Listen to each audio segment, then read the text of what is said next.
हरिः ओम् व्यासाय भवनाशाय श्रीशाय गुणराशये हृद्याय शुद्धविद्याय मध्वाय च नमो नमः। नारायणाय परिपूर्णगुणार्णवाय विश्वोदय स्थितिलयो नियतिप्रदाय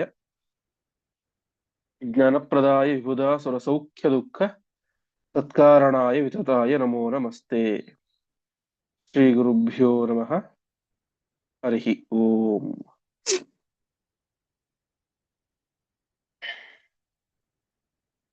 ನಿನ್ನೆ ನಾವು 16ನೇ ಅಧ್ಯಾಯದ ಚಿಂತನೆಯನ್ನ ಮುಗಿಸಿದ್ವಿ. ಇಂದಿನಿಂದಾಗಿ 17ನೇ ಅಧ್ಯಾಯದ ಚಿಂತನೆ ಪ್ರಾರಂಭ ಆಗುತ್ತೆ.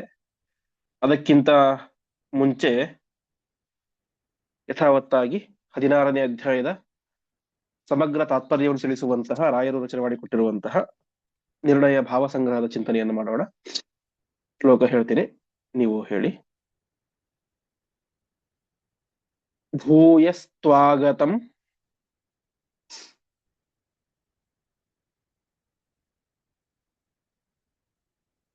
ಆಹವೇ ಸಹ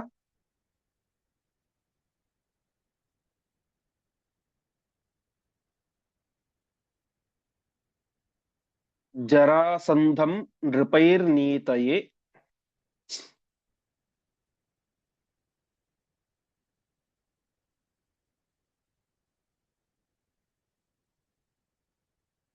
ಜ್ಞಾತ್ವಾಗಾತ್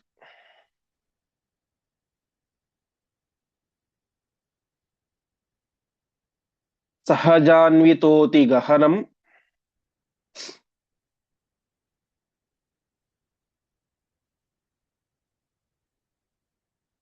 ಗೋಮಂತಮತ್ರಾಗತಾತ್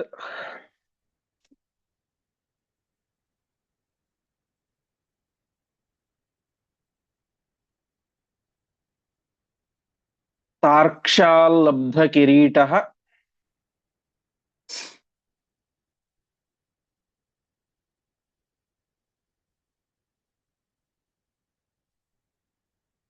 ಉನ್ನತಗಿರೇರಾಪ್ಲುತ್ಯ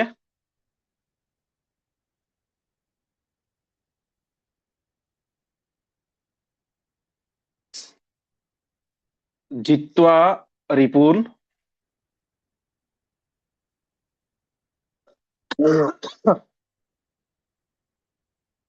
ಕೃತ್ವಾ ಸ್ವೀಯ ಸೃಗಾಲಂ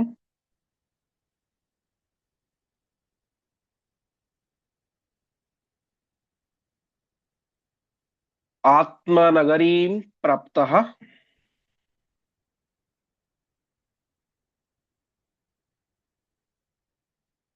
ಸನೋವ್ಯಾಧರಿಃ.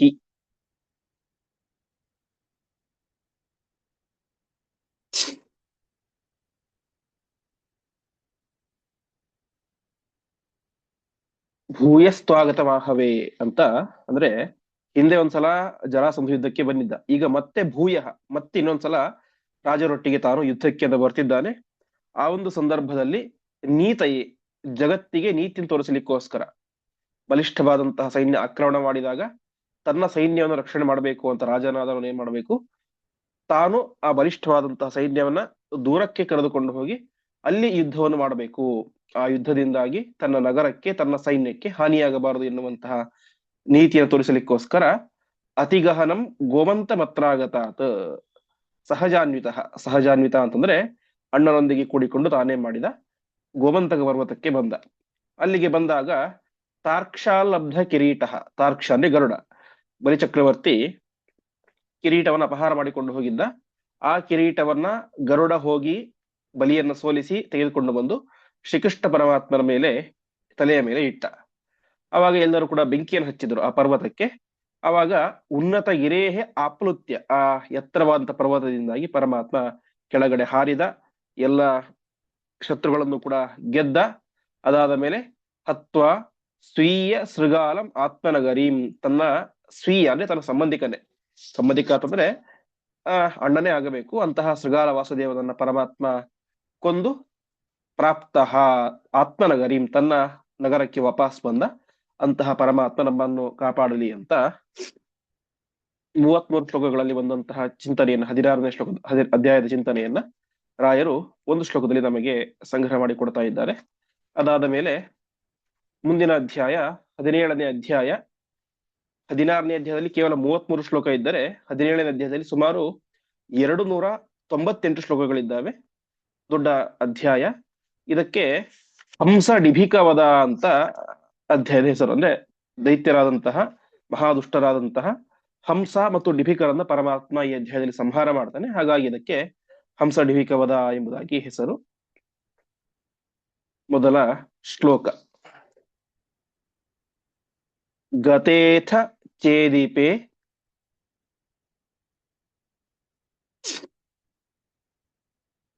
ಸ್ವಕಂ ಪುರಂ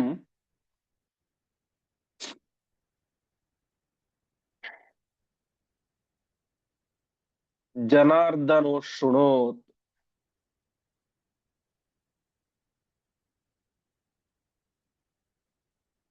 ರಮೈವ ರುಕ್ಮಿಣೀತಿ ಯೋಧ್ಯತಾಂ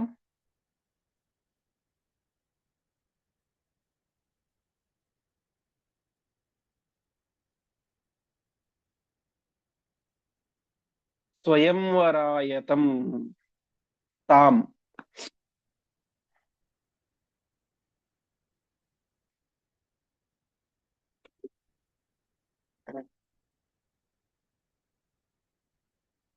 ಪದಚ್ಛೇದ. ಗತೆ ಅಥ ಚೇದಿಪೆ ಸ್ವಕಂ ಪುರಂ ಜನಾರ್ದನಃ ಅಶೃಣೋತ್. ರಮಾ ಏವ ರುಕ್ಮಿಣೀ ಇತಿ ಯಾ ಉದ್ಯತಾಂ ಸ್ವಯಂವರಾಯ ತಾಂ. ಗತೇಥ ಚೇದಿಪೆ. ಚೇದಿಪ ಅಂತಂದ್ರೆ ಚೇದಿ ರಾಜ್ಯದ ರಾಜನಾದಂತಹ ದಮಘೋಷ. ಅವರು ವಾಪಸ್ ತನ್ನ ಪಟ್ಟಣಕ್ಕೆ, ಸ್ವಕಂಪುರಂ ತನ್ನ ಪಟ್ಟಣಕ್ಕೆ ವಾಪಸ್ ಹೋದ. ಆವಾಗ ಜನಾರ್ದನನ ಕಿವಿಗೆ, ಶ್ರೀಕೃಷ್ಣ ಪರಮಾತ್ಮನ ಕಿವಿಗೆ ಒಂದು ಸುದ್ದಿ ಬಂತು. ಏನಂತ? ರಮೈವ ರುಕ್ಮಿಣೀತಿ. ಲಕ್ಷ್ಮೀದೇವಿಯೇನೆ ರುಕ್ಮಿಣಿ ಎಂಬ ಹೆಸರಿನಿಂದಾಗಿ ಅವತಾರ ಮಾಡಿದ್ದಾಳೆ. ಅಂತಹ ರುಕ್ಮಿಣೀ ದೇವಿ ಸ್ವಯಂವರಾಯ ಉದ್ಯತಾಂ, ಸ್ವಯಂವರಕ್ಕೆ ಉದ್ಯುಕ್ತಳಾಗಿದ್ದಾಳೆ, ಅರ್ಥಾತ್ ಸ್ವಯಂವರಕ್ಕೆ ಸಿದ್ಧಳಾಗಿದ್ದಾಳೆ ಎನ್ನುವಂತಹ ವಿಚಾರ ಶ್ರೀಕೃಷ್ಣ ಪರಮಾತ್ಮನಿಗೆ ಗೊತ್ತಾಯಿತು. ಶ್ರೀಕೃಷ್ಣ ಪರಮಾತ್ಮ ಸಾಕ್ಷಾತ್ ನಾರಾಯಣ, ರುಕ್ಮಿಣಿ ದೇವಿ ಸಾಕ್ಷಾತ್ ಮಹಾಲಕ್ಷ್ಮೀ ದೇವಿ.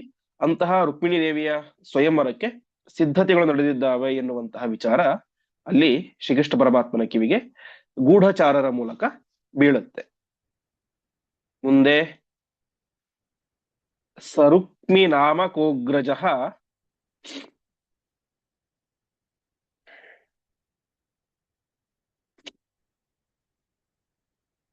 ಶ್ರಿಯೋ ದ್ವಿಷನ್ ರಮಾಪತಿಂ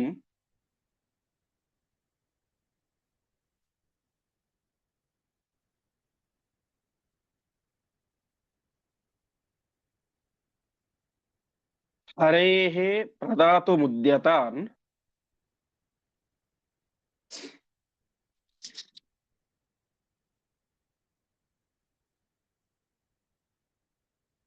ನ್ಯವಾರಯತ್ ಹರಿಪ್ರಿಯಾಂ.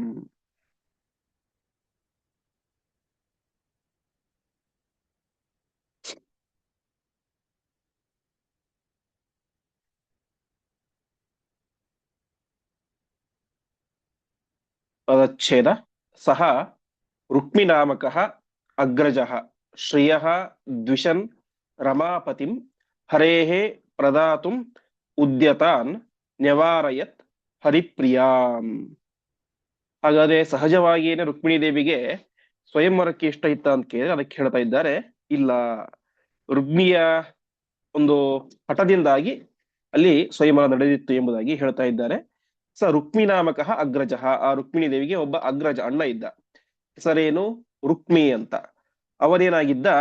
ರಮಾಪತಿನ್ ದ್ವಿಷನ್, ಪರಮಾತ್ಮನನ್ನ ನಿರಂತರವಾಗಿ ದ್ವೇಷ ಮಾಡ್ತಾ ಇದ್ದ, ಶ್ರೀಕೃಷ್ಣ ಪರಮಾತ್ಮನನ್ನ ದ್ವೇಷ ಮಾಡ್ತಾ ಇದ್ದ. ಅಲ್ಲಿ ಏನಾಗಿತ್ತು ವಾಸ್ತವಿಕವಾಗಿ, ಎಲ್ಲರೂ ಕೂಡ ಅಂದ್ರೆ ಭೀಷ್ಮಕ ಮಹಾರಾಜ, ಅವನ ಹೆಂಡತಿ, ಬೇರೆ ಸಂಬಂಧಿಕರು ಎಲ್ಲರೂ ಕೂಡ ಮಾಡಿದ್ರು, ಹರೇಹೇ ಪ್ರದಾತು ಮುದ್ಯತಾನ್, ನಮ್ಮ ರುಕ್ಮಿಣಿಯನ್ನ ಮದುವೆ ಮಾಡಿ ಅಂತ ಕೊಟ್ರೆ ಅದು ಪರಮಾತ್ಮನಿಗೆ ಕೊಡಬೇಕು ಅಂತ ಎಲ್ಲರೂ ಕೂಡ ಸಿದ್ಧರಾಗಿದ್ದರು.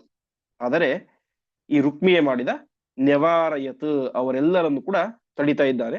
ಅಂದ್ರೆ ಸಹಜವಾಗಿ ತುಂಬಾ ದುಷ್ಟ. ಹಿಂದೆ ನಾವು ಕೇಳಿದಂತೆ ಇಲ್ವಲನ ಅವತಾರ ಈ ರುಗ್ಮಿ. ವಾತಾಪಿ ಇಲ್ವಲ ಅಂತೇಳಿ ಬರಿದ್ರಲ್ಲ, ಋಷಿಗಳನ್ನು ಸಂಹಾರ ಮಾಡುವಂತ ವ್ಯಕ್ತಿಗಳು. ಅದರಲ್ಲಿ ಇಲ್ವಲನ ಅವತಾರ ಈ ರುಗ್ಮಿ ಹಾಗಾಗಿ ದುಷ್ಟನಾದಂತಹ ವ್ಯಕ್ತಿ. ಹಾಗಾಗಿ ಅವನನ್ನ ದಾಟಿ ಭೀಷ್ಮಕನಿಗಾಗಲಿ ಅಥವಾ ಬೇರೆ ಸಂಬಂಧಿಗಳಿಗಾಗಲಿ ರುಕ್ಮಿಣಿಯನ್ನ ಶ್ರೀಕೃಷ್ಣ ಪರಮಾತ್ಮನಿಗೆ ಕೊಡುವಷ್ಟು ಧೈರ್ಯ ಇರಲಿಲ್ಲ. ಅವನಷ್ಟು ಪರಾಕ್ರಮಿಯಾಗಿದ್ದ, ಅಷ್ಟು ದುಷ್ಟನೂ ಆಗಿದ್ದ. ಹಾಗಾಗಿ ರುಕ್ಮಿಯ ಒತ್ತಡಕ್ಕೆ ಮಣಿದು ಎಲ್ಲರೂ ಕೂಡ ಸ್ವಯಂವರಕ್ಕೆ ಸಿದ್ಧರಾಗಿದ್ದರು. ಪ್ರಘೋಷಿತೆ ಸ್ವಯಂವರೆ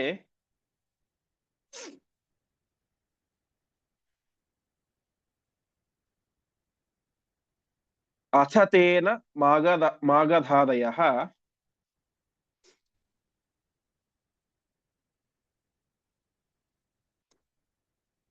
ಸಮೀಯುರುಗ್ರ ಪೌರುಷಾಃ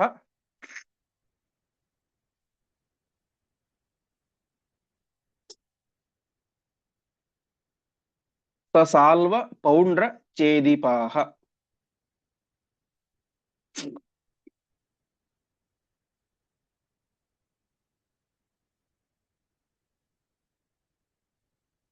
ತದಚ್ಛೇದ ಪ್ರಘೋಷಿತೆ ಸ್ವಯಂವರೆ ಅಥ ತೇನ ಮಾಗಧಾದಯಃ ಸಮೀಯುಃ ಉಗ್ರ ಪೌರುಷಾಃ ಸಸಾಲ್ವ ಪೌಂಡ್ರ ಚೇದಿಪಾಃ. ಹೀಗೆ ಪ್ರಘೋಷಿತೆ ಸ್ವಯಂವರೆ, ರುಕ್ಮಿಣಿ ದೇವಿಯ ಸ್ವಯಂವರ ನಡೆಯುತ್ತೆ ಅಂತ ರುಕ್ಮಿ ಎಲ್ಲ ಕಡೆಯೂ ಕೂಡ ಪ್ರಘೋಷಿತ ಘೋಷಣೆಯನ್ನು ಮಾಡಿದ. ಅದನ್ನು ಕೇಳಿದಂತಹ ಉಗ್ರ ಪೌರುಷಾಹ ಮಹಾಪರಾಕ್ರಮಶಾಲಿಗಳಾದಂತಹ ಮಾಗಧಾದಯ ಸಾಲ್ವ ಪೌಂಡ್ರ ಚೇದೀಪಾಹ, ಸಾಲ್ವ, ಅದೇ ರೀತಿಯಾಗಿ ಪೌಂಡ್ರಕ ವಾಸುದೇವ ಮತ್ತು ಚೇದೀಪ. ಚೇದೀಪ ಅಂತಂದ್ರೆ ಈ ಶಿಶುಪಾಲ, ದಮಘೋಷನ ಮಗ. ಅದೇ ರೀತಿಯಾಗಿ ಮಾಗಧಾದಯ, ಜರಾಸಂಧನೆ ಮೊದಲಾದಂತಹ ಒಟ್ಟಿನಲ್ಲಿ ಯಾರ್ಯಾರು ಉಗ್ರರಾದಂತಹ ರಾಜರು ಅಂತ ಇದ್ದರು, ದುಷ್ಟರಾದಂತಹ ರಾಜರು ಅಂತ ಇದ್ರು, ಅವರೆಲ್ಲರೂ ಕೂಡ ಏನ್ ಮಾಡ್ತಾ ಇದ್ದಾರೆ, ಆ ರುಕ್ಮಿಣಿ ದೇವಿಯ ಸ್ವಯಂವರದ ವಿಚಾರವನ್ನು ಕೇಳಿ ಆ ಕುಂಡಿನಪುರಕ್ಕೆ ಬರ್ತಾ ಇದ್ದಾರೆ. ವಾಸ್ತವಿಕವಾಗಿ ಅವರೆಲ್ಲರೂ ಕೂಡ ಒಂದೇ ಪಾರ್ಟಿ. ಈ ರುಕ್ಮಿ ಆಗಲಿ, ಈ ಜರಾಸಂಧ, ಶಿಶುಪಾಲ, ಸಾಲ್ವ ಇವರೆಲ್ಲರೂ ಕೂಡ ಒಂದೇ ಮನಸ್ಥಿತಿ ಉಳ್ಳಂತಹ ದುಷ್ಟ ರಾಜರು. ರುಕ್ಮಿಣಿ ದೇವಿಯ ಸ್ವಯಂವರ ಘೋಷಣೆಯಾದಾಗ ಸಹಜವಾಗಿ ಎಲ್ಲರೂ ಕೂಡ ಆ ಒಂದು ಕುಂಡಿನಪುರಕ್ಕೆ ಬಂದರು. ತದಾ ಜಗಾಮ ಕೇಶವ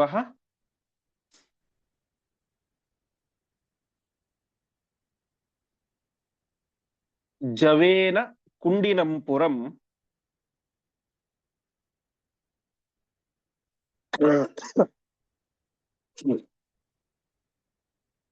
ಸ್ಮೃತೋಥ ತೇನ ಪಕ್ಷಿರಾಟ್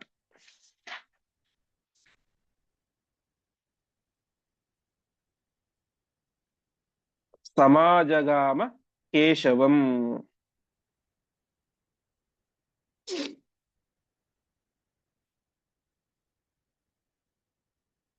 ಪದಚ್ಛೇದ ತದಾ ಜಗಾಮ ಕೇಶವ ಜವೇನ ಕುಂಡಿನಂ ಪುರಂ ಸ್ಮೃತಃ ಅಥ ತೇನ ಪಕ್ಷಿರಾಟ್ ಸಮಾಜಗಾಮ ಕೇಶವಂ. ಈ ಕಡೆ ಕೃಷ್ಣನಿಗೂ ವಿಚಾರ ಗೊತ್ತಾಗಿತ್ತು, ನಾವು ಹಿಂದೆ ನೋಡಿದಂತೆ. ಅವನು ಕೂಡ ಕುಂಡಿನಪುರಕ್ಕೆ ಬಂದ. ಹೇಗೆ ಬಂದ? ಜವೇನ ಕುಂಡಿನಪುರಂ. ಜವ ಅಂದ್ರೆ ವೇಗ ಅಂತ. ಯಮಧರ್ಮರಾಜನಿಗೆ ಜವ ಅಂತ ಕರೀತಾರೆ. ಅಂದ್ರೆ ವೇಗ ಜಾಸ್ತಿ ಅಂತೆ. ಸತ್ತು ಹೋದ ಅಂದ್ರೆ ಜೀವ ಬಿಟ್ಟಿಕ್ಕೆ ತಕ್ಷಣ ಅಲ್ಲಿಗೆ ಬಂದು ನಿಂತಿರ್ತಾನೆ, ಕಳೆದುಕೊಂಡು ಹೋಗ್ಲಿಕ್ಕೆ ಜೀವನನ್ನ ಅಂತ ಅವನಿಗೆ ಜವ ಅಂತ ಕರೀತಾರೆ, ಜವರಾಯ ಅಂತೆಲ್ಲ. ಹೀಗೆ ಶ್ರೀಕೃಷ್ಣ ಪರಮಾತ್ಮನು ಕೂಡ ಭಾರಿ ವೇಗದಿಂದಾಗಿ ಕುಂಡಿನಪುರಕ್ಕೆ ಬಂದ ಅಂತೆ. ಹೇಗೆ ಬಂದ ಅಂತಂದ್ರೆ ಗರುಡನನ್ನ ಏರಿ ಬಂದ ಅಂತೆ.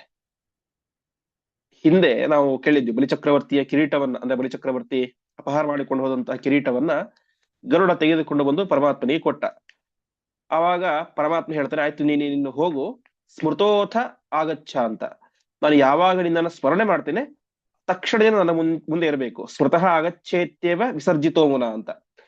ನಾನು ನೆನೆಸಿಕೊಂಡ ಮುಂದಿನ ಕ್ಷಣ ನೀನ್ ನನ್ನ ಮುಂದೆ ಇರಬೇಕು ಅಂತ ಪರಮಾತ್ಮ ಹೇಳಿದ್ದ ಆವಾಗ. ಹಾಗಾಗಿ ಈಗ ಸಂದರ್ಭ ಬಂದಿದೆ, ಕುಂಡಿನಪುರಕ್ಕೆ ಹೋಗಬೇಕು. ಅದಕ್ಕೋಸ್ಕರ ಗರುಡನನ್ನ ಪರಮಾತ್ಮ ನೆನೆದ ತಕ್ಷಣ ಅವನು ಪರಮಾತ್ಮನ ಮುಂದೆ ಉಪಸ್ಥಿತನಿದ್ದ. ಆ ಗರುಡನನ್ನ ಏರಿ ವೇಗದಿಂದಾಗಿ ಶ್ರೀಕೃಷ್ಣ ಪರಮಾತ್ಮ ಸಮಾಜಗಾಮ ಕುಂಡಿನಪುರಕ್ಕೆ ಬರ್ತಾ ಇದ್ದಾನೆ. ಮುಂದೆ ಅತತ್ರ ವಾಯುನಾಸ್ಯತೆ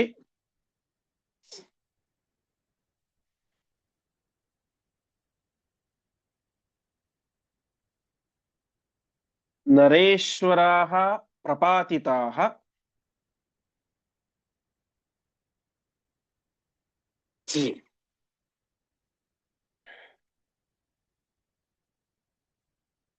ಯದೇದೃಶಂ ಪತತ್ರಿಣಃ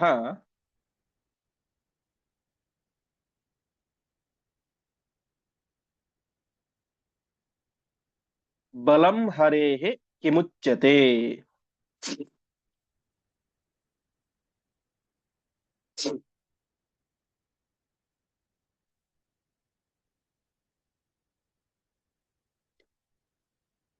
ಪದಚ್ಛೇದ. ಪತತ್ರ ವಾಯುನಾ ಅಸ್ಯ ತೇ ನರೇಶ್ವರಾಃ ಪ್ರಪಾತಿತಾಃ ಯದಾ ಈದೃಶಂ ಪತತ್ರಿಣಃ ಬಲಂ ಹರೇಃ ಕಿಂ ಉಚ್ಯತೆ.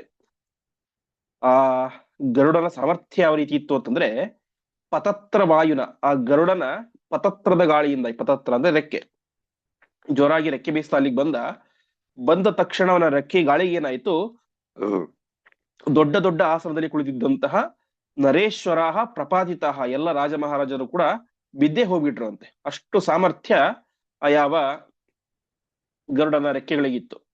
ಯದೇದೃಶಂ ಪತತ್ರಿಣಃ ಬಲಂ, ಈ ರೀತಿಯಾಗಿ ಪರಮಾತ್ಮನ ವಾಹನವಾದಂತಹ ಪತತ್ರಿಗಳಿ ಅಂದ್ರೆ ಈ ಗರುಡನಿಗೇನೆ ಇಷ್ಟು ಬಲ ಇದೆ ಅಂತಂದ್ಮೇಲೆ ಹರೇಹೇ ಬಲಂ ಕಿಮುಚ್ಯತೆ, ಪರಮಾತ್ಮನ ಬಲ ಇಷ್ಟಿದೆ ಅಂತ ಹೇಳಬೇಕು ಅಂತ ಆಚಾರ್ಯ ತಿಳಿಸ್ತಾ ಇದ್ದಾರೆ. ಅಂದ್ರೆ ಗರುಡನಿಗಿಂತಲೂ ಕೂಡ ಅಪಾರ ಸಾಮರ್ಥ್ಯವಾದಂತಹ ಸಾಮರ್ಥ್ಯ ಪರಮಾತ್ಮನಿಗಿದೆ.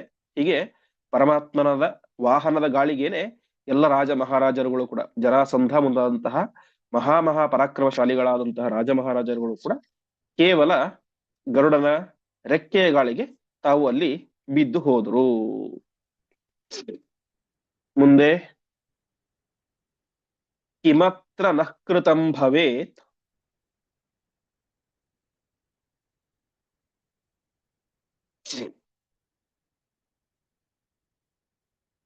ಸುಖಾಯ ಹೀತಿ ತೇ ಬ್ರುವನ್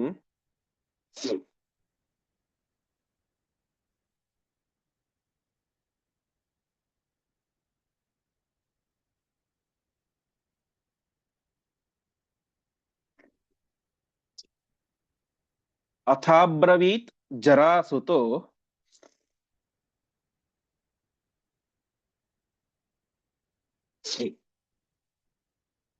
ಜಯೀ ಪಯೋಬ್ಧಿಮಂದಿರಃ.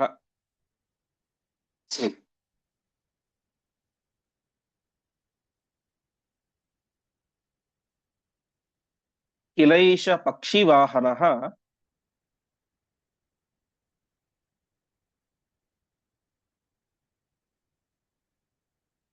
ಯತಶ್ಚ ನಾನ್ಯಥಾ ಭವೇತ್.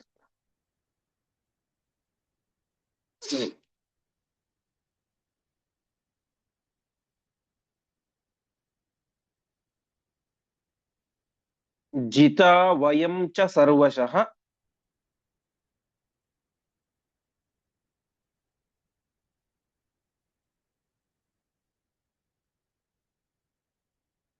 ಅಮುನೈಕಲೇನ ಸಂಯುಗೇ.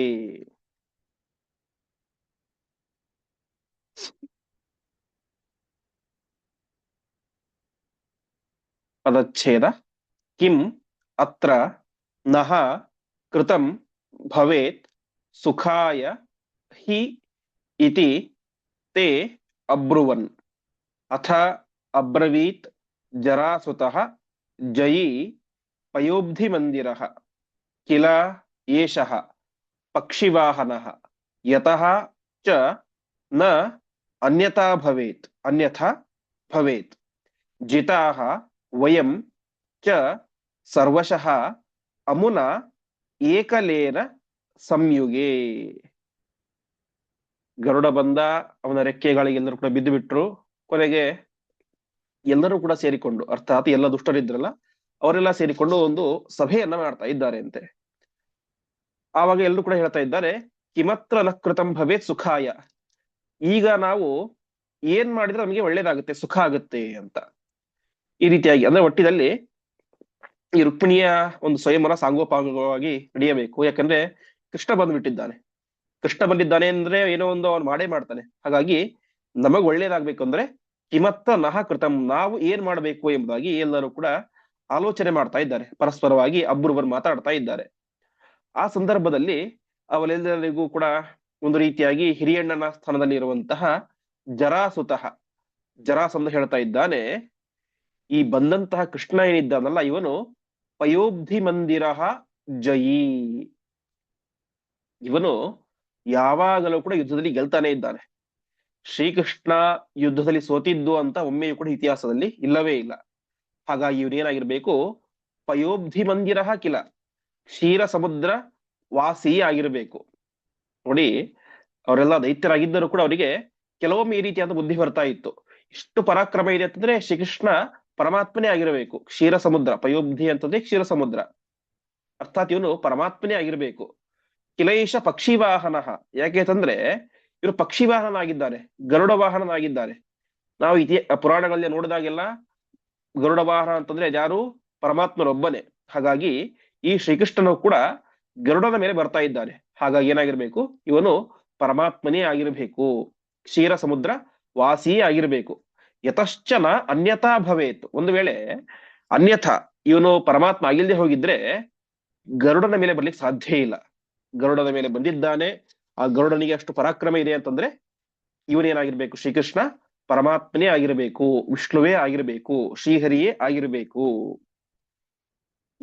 ಇವನ ಪರಾಕ್ರಮ ಏನು ಅಂತಂದ್ರೆ ಏಕಲೇನ ಸಂಯುಗೆ, ಸಂಯುಗ ಅಂದ್ರೆ ಯುದ್ಧ, ಎಷ್ಟು ಬಾರಿ ಯುದ್ಧ ಆಗಿದಿರೋ ಆ ಎಲ್ಲಾ ಯುದ್ಧದಲ್ಲೂ ಕೂಡ ಏಕಲೇನ, ಇವನೊಬ್ಬರಿಂದಲೇನೆ ನಾವೆಲ್ಲರೂ ಕೂಡ ಏನ್ ಮಾಡಿದ್ದೇವೆ, ಜಿತಾಹ, ಸೋತು ಬಿಟ್ಟಿದ್ದೇವೆ. ಎಷ್ಟು ಸಲ ಯುದ್ಧ ಆಗಿದನೋ ಆ ಎಲ್ಲ ಸಲಿಯೂ ಕೂಡ ಈ ಶ್ರೀಕೃಷ್ಣ ತಾವರೊಬ್ಬರೇ ನಿಂತುಕೊಂಡು ನಮ್ಮೆಲ್ಲರನ್ನು ಕೂಡ ಸೋಲಿಸಿದ್ದಾನೆ. ಇಂತಹ ಈ ಶ್ರೀಕೃಷ್ಣ ಸಾಮಾನ್ಯನಲ್ಲ, ಕ್ಷೀರಸಾಗರ ವಾಸಿಯಾದಂತಹ ಪರಮಾತ್ಮನಾಗಿದ್ದಾನೆ, ಪಕ್ಷಿ ವಾಹನನಾಗಿದ್ದಾನೆ. ಇಂತಹ ಇವನು ಜಯಿ, ನಿರಂತರವಾಗಿ ವಿಜಯಶಾಲಿಯಾಗಿದ್ದಾನೆ ಅಂತ ಶ್ರೀಕೃಷ್ಣ ಪರಮಾತ್ಮನ ಬಗ್ಗೆ ತನ್ನ ಅನಿಸಿಕೆಯನ್ನ ಆ ಜರಾಸಂಧ ಹೇಳ್ತಾ ಇದ್ದಾನೆ ಆ ಎಲ್ಲ ರಾಜ ಮಹಾರಾಜರುಗಳ ಮಧ್ಯದಲ್ಲಿ. ಮುಂದೆ ಅನೇಕಶೋ ನ ಸಂಗತೈಹಿ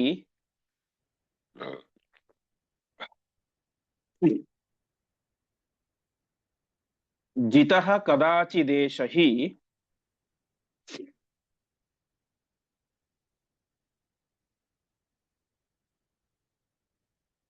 ಅಮುಷ್ಯ ಚಾಗ್ರಜಃ ಪುರ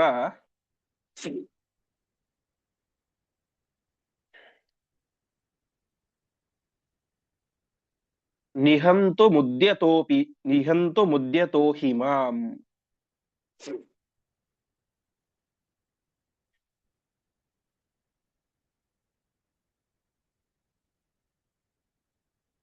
ಅದೃಶ್ಯ ವಾಕ್ಯತೋತ್ಯಜತ್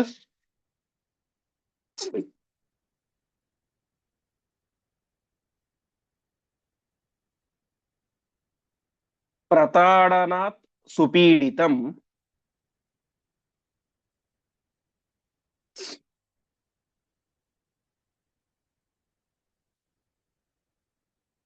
ಕಿಮಸ್ಯ ತುಚ್ಯತೆ ಬಲಂ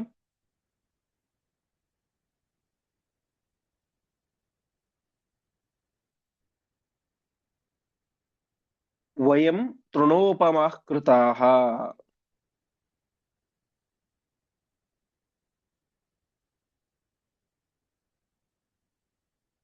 ಸಮಸ್ತಶೋ ಮೃಧೆ ಮೃಧೆ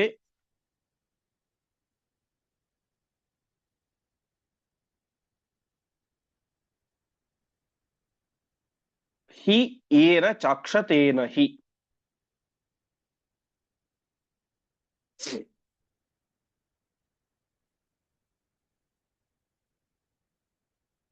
ಪದಚ್ಛೇದ ಅನೇಕಶಃ ನ ಸಂಗತೈಃ ಜಿತಃ ಕದಾಚಿತ್ ಏಷಃ ಹಿ ಅಮುಷ್ಯ ಚ ಅಗ್ರಜಃ ಪುರ ನಿಹಂತುಂ ಉದ್ಯತಃ ಹಿ ಮಾಂ. ಅದೃಶ್ಯವಾಕ್ಯತಃ ಅತ್ಯಜತ್ ಪ್ರತಾಡನಾತ್ ಸುಪೀಡಿತಂ ಕಿಂ ಅಸ್ಯ ತು ಉಚ್ಯತೆ ಬಲಂ ವಯಂ ತೃಣೋಪಮಾಃ ಕೃತಾಃ. ಸಮಸ್ತಶಃ ಮೃಧೆ ಮೃಧೆ ಹಿ ಯೇನ ಚ ಅಕ್ಷತೇನ ಹಿ. ಹೀಗೆ ಹಿಂದೆ ಹೇಳಿದಂತೆ ಜಿತಾ ವಯಂನ ಸರ್ವಶಃ ಅಮುನಾ ಏಕಲೇನ ಸಂಯುಗೆ ಅಂತ ಪ್ರತಿಯೊಂದು ಯುದ್ಧದಲ್ಲೂ ಕೂಡ ಇವನೊಬ್ಬನೇ ನಮ್ಮನ್ನ ಸೋಲಿಸ್ತಾ ಇದ್ದ. ಈಗ ಹೇಳ್ತಾ ಇದ್ದಾನೆ, ಅನೇಕಶಃ ನ ಸಂಗತೈಹಿ, ನಾವೆಲ್ಲರೂ ಕೂಡ ಸಂಗತೈಹಿ ಅಂದ್ರೆ ಒಟ್ಟಿಗೆ ಸೇರಿಕೊಂಡು ಗುಂಪಾಗಿ ಅನೇಕ ಸಲ ಯುದ್ಧ ಮಾಡಿದ್ದೇವೆ.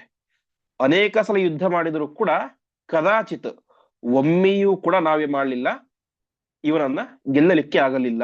ನ ಜಿತಃ, ಶ್ರೀಕೃಷ್ಣ ಪರಮಾತ್ಮ ನಮ್ಮಿಂದಾಗಿ ಒಂದ್ಸಲ ಕೂಡ ಗೆಲ್ಲಕ್ಕೆ ಸಾಧ್ಯನೇ ಆಗಲಿಲ್ಲ.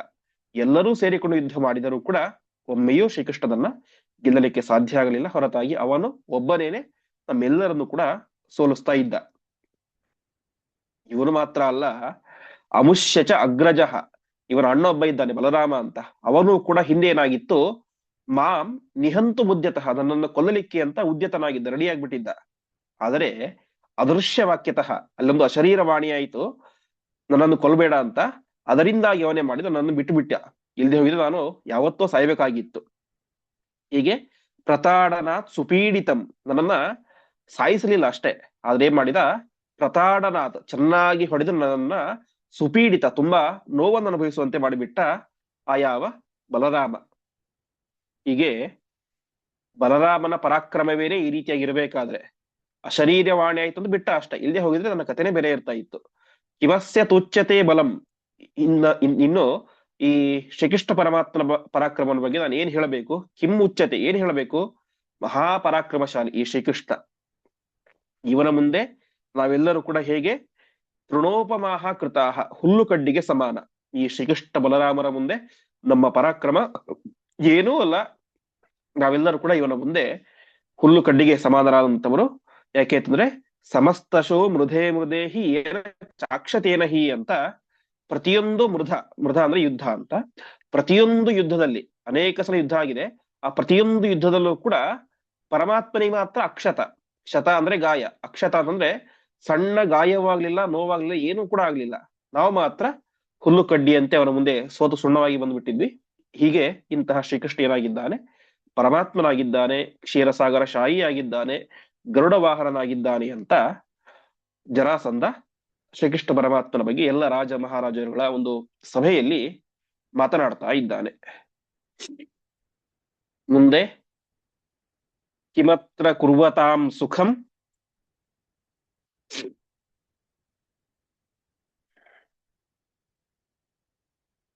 ಭವೇದುದೀರ್ಣ ಸಂಕಟೆ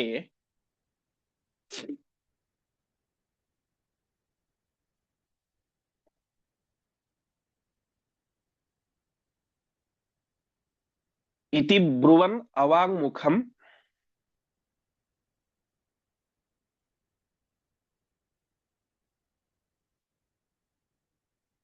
ನೃಪಶ್ಚಕಾರ ವಿಚ್ಛವಿಹಿ.